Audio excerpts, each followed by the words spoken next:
G'day guys, Kaaboose from Dodge This here, and for this video I'm going to be going over the Subdirector Null encounter. I normally don't do videos on encounters, but I've yet to find one that explains this encounter properly, and a regular commenter on our channel, Noob Mister, asked in a follow-up to our previous videos how I changed the encounters to fall more in line with ArenaNet's original goals on the Guild Wars 2 Trinity. This seemed like a good way to kill two birds with one stone, so here we go.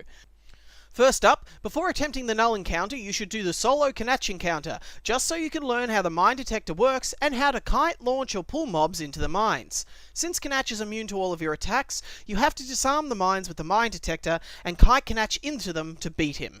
Use ability 1 on the detector to show what type the mines are, then use the corresponding 2, 3 or 4 ability to disarm them.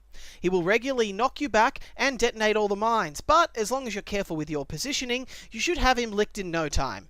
I've actually seen posts on the forums of players complaining that Kaaboose is too hard, and I've got to say, if you can't manage that solo encounter, don't even bother trying with the Null encounter. Seriously, either practice Kaaboose until you can do it or give up. There are plenty of other ways to get your meta achievement complete. Now, on to Null himself.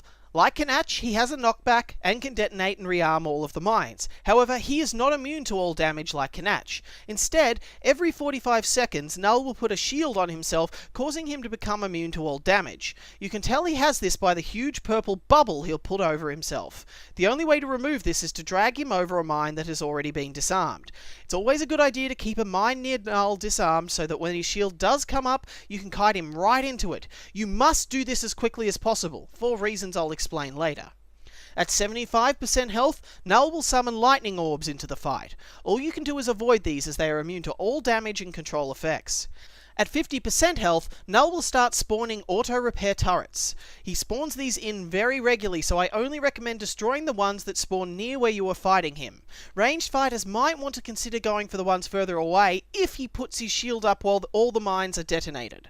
The real problems begin at 25%, when Null inflicts a stacking damaging debuff on the entire party. From here on, it's a race to kill him before he kills you. As long as you avoid standing on the mines and getting hit with the lightning orbs, you should be able to manage this. If you have party members with low damage builds that are struggling to bring him down in time, get them to focus on disarming the mines, especially the poison ones, and keep dragging Null through them as you bring him down. This will make a huge difference. Basically, for the first 75% of Null's life, you have plenty of breathing room and should take this time to learn where the mines spawn, the best ways to avoid the lightning orbs, and how to kite Null as a group. If you have a party member that can't grasp kiting Null, do your best to explain them how to do it before he gets to 25% health. If your party hasn't worked out how to get him onto a disarmed mine quickly by then, you're not going to be able to kill him in time. Alright, now let's go over some of the problems groups have with this encounter and some of the bugs. First up, there are many people complaining that Null bugs out and puts his shield up right after or very soon after the party removes it. This isn't so much a bug as it is a design flaw. Null's shield ability has a cooldown just like any of our skills, and it begins coming off cooldown not after his shield is removed, but after he casts it. His shield is on a 45-second cooldown, so if it takes your group 45 seconds or longer to get that shield off, he's going to cast it straight away once you do. Just be sure to get that shield off as soon as possible to prevent this from happening.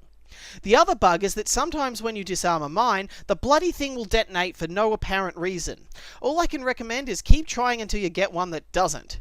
There was a really nasty bug that has since been fixed where Null became immune to all conditions after his first shield was removed. This has since been fixed, so if you couldn't damage Null fast enough previously, you might want to give it another go now.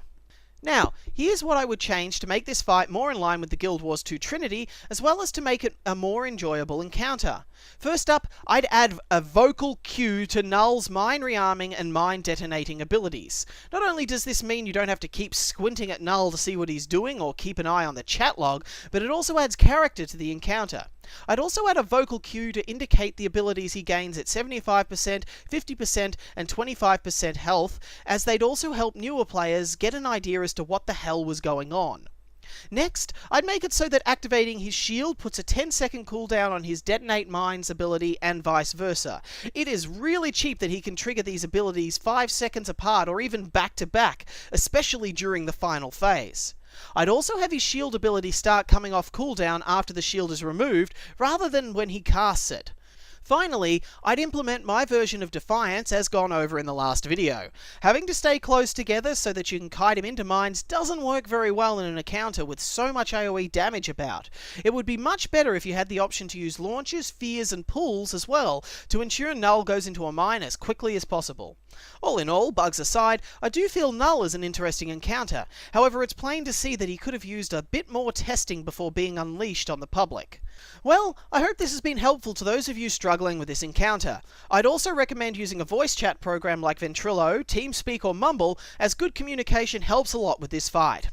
Lastly, I'd like to make a request of our viewers. If this video helped you beat the encounter, please leave a reply to the post on the official forum so that others may find this guide as well. Also remember that while it's easier to leave a YouTube comment, if you want any chance of ArenaNet paying any attention to any of the suggestions made in this video, or your additional suggestions, leave a post on the official forums. There is a link to them in the About section of this video. Thanks for watching guys, and I hope to see you next time.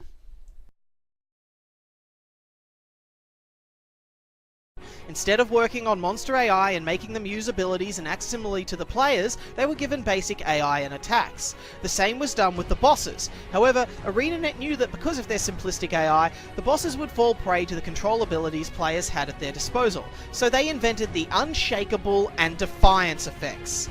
This is the absolute stupidest thing ArenaNet has ever done. No, mine seems to be bigger. Oh my god, they're crossing swords!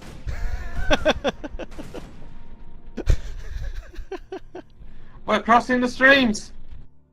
Well, that's a more G-rated way of putting it.